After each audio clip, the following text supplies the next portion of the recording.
Well, it ended up being a great night for the Rockwall Yellow Jackets. They are back on track. They beat Mesquite Horn on Friday night 45-38. They are now trucking in District 11 6A. Hey everybody, Chris Curtis here for the Rockwall Sports Center Yellow Jacket Update, joined by my partner in crime here, Billy Quinn. And Billy, I know last week we've been talking about the Dak versus Romo situation. We definitely disagree on it, but it is what it is. I know David Sweet was here last week. He compared himself to Dak, and you Romo, so now you're Romo and you're back. So I'm just here's the throwing that out there. Dak played to win. He's playing to win. Okay. I looked at the ratings. Way down with Sweet in here. Way down. Are you sure about that? Sure. I've checked. There's a lot of controversy. Ratings are down. He's not as good looking. There's a whole lot of issues with that. So, of course, I come back and we'll be right. And we won.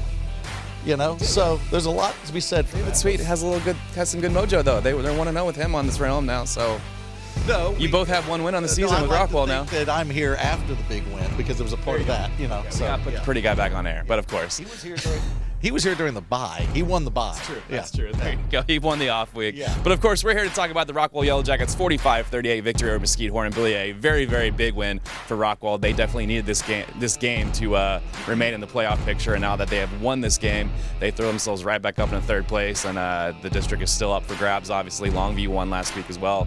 They look like they might be the favorites to win this district, but Rockwall moves up with Rockwall Heath and Mesquite Horn, and it's becoming very, very interesting now to see who's going to win this district. Well, it is, and it's amazing how you can go in 1 week from, gosh, I hope we can stay in the playoff hunt, to we're in really good shape in the playoff hunt, at least over right now. Now, of course, after this big win, you have to continue your focus, and you have to continue, and you have to win at least the next couple of weeks, and hopefully the next 3 weeks, and stay on that train and keep moving along. This is typical of the Yellow Jackets of the last 3 years. They start peaking at the right time. Now, this game was very similar to the previous games. You're in it all the way to the end. This time, Rockwall pulled it off. They made some big plays on offense, and then in their 2 wins this season, both against very good teams, John Tyler, and now against Horn, the defense comes through. Makes big plays to stop the opponent on their last drive, and here we are, sitting at 2-2. But the quote-unquote difficult teams of the district are past us, are behind us, and then you still have some very difficult teams ahead, but 2 of the teams are not I would say, probably going to be in the playoffs with Tyler Lee and Mesquite. They still have a shot, and they're very good teams. And then, of course, North Mesquite to end it, which is a very good team. So, got a lot of things ahead of us, a lot of things to solve, but right now, I like where Rockwall's at. Of course, I got to give Cue Ball some love here with the new naming of October is now Rocktober, of course. I got to give you credit for that. There's your nice little plug for the day. But, of course, it was the onside kick heard around the world. Of course, the game was super tight. Rockwall just taking a touchdown lead against Mesquite Horn, and then Rodney Webb with that bag of tricks. He always seems to do it. This time of year, he pulls out the onside kick. Rockwall recovers, and that was really the turning point of the whole ball game. Rockwall was able to get some points out of that as well.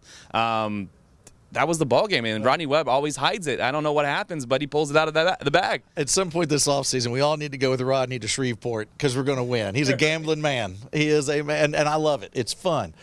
Yes, you take the lead, and you feel like, okay, we're playing tennis here. It's a serve, back serve, and you're trying to hold your serve.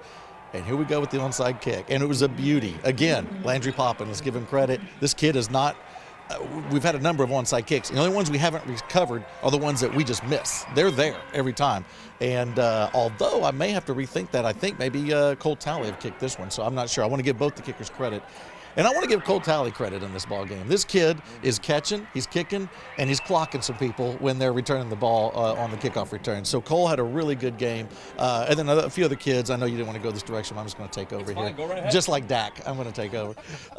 But I do want to throw out some compliments to Matt Jones, his first 300-yard passing game. Sam Crawford, of course, with a great game receiving just under 200 yards. And welcome back A.J. Blacknall, just over 150 yards rushing. Welcome him back, although Allison Strange and Lawyer Bailey did an outstanding job filling in for him in the Longview game. But then, of course, go to the defense. They did what they needed to do and made some big plays. So this was just all around a great team effort. That was the thing I took away from it.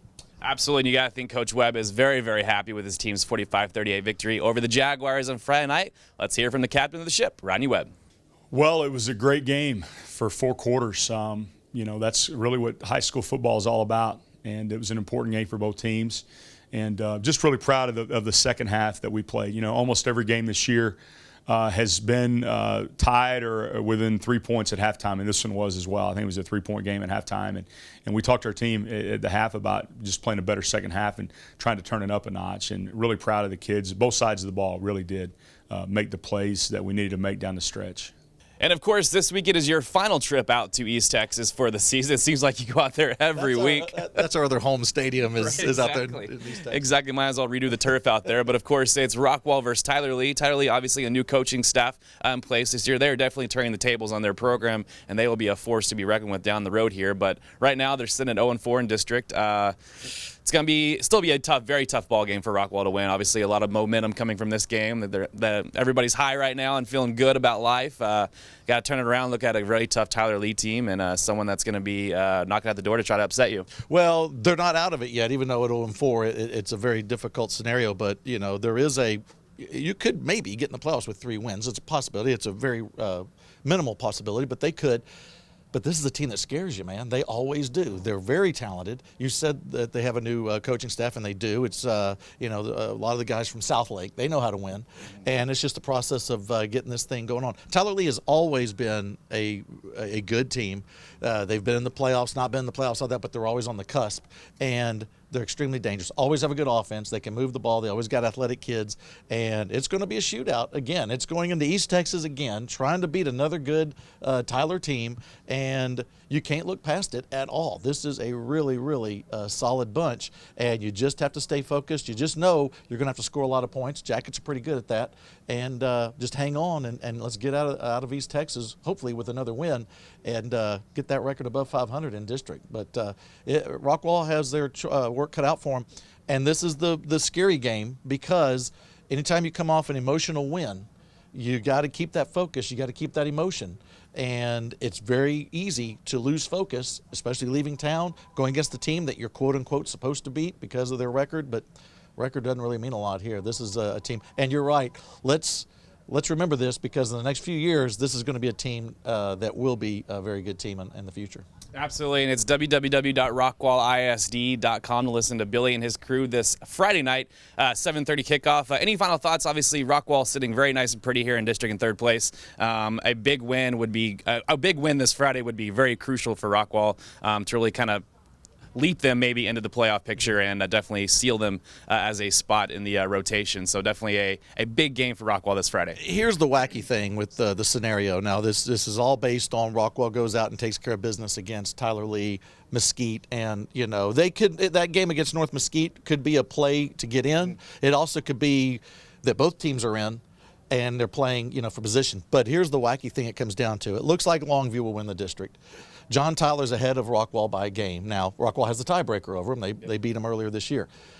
If Rockwall gets in the playoffs, there's a very good chance that because of the different division seedings, because of the enrollment and the size, that they have a home game for the playoffs, which is something that we would not have even, you know, when you start out with the record they did and kind of behind the 8 ball after the loss to Heath, it was just, let's just get in. Now we may have a home game if things go according to plan. And it's just important to remember, and I'm proud of these kids on this team, because when things look horrible, they stuck with it. They kept playing hard, and here we are, possibly going, you know, with the win on Friday, if they can pull it off. They're above 500. They're 3-2 in district, and they're in the driver's seat. And this is just an incredible turnaround to not let it get you down. It's important on how you finish, not how you start. Absolutely, and Rocktober is in full effect for your Rockwall Yellow Jackets. It's this Friday night over in Tyler against Tyler Lee. Of course, Billy will be there at www.rockwallisd.com. Safe travels, load the plane, get ready to go. We'll have Dak and Romo conversation. We have a bye week this week, so we can talk about that all week. If you want to ride with us on the plane, we can continue the Dak and Romo conversation. As long as there'll be tea and crumpets, we're good to go, right? You fancy people in your planes. But, of course, we'll see you Friday night from Tyler Rose Stadium. Have a great week, everybody. And don't forget, Jacket Fight never dies. We'll see you around.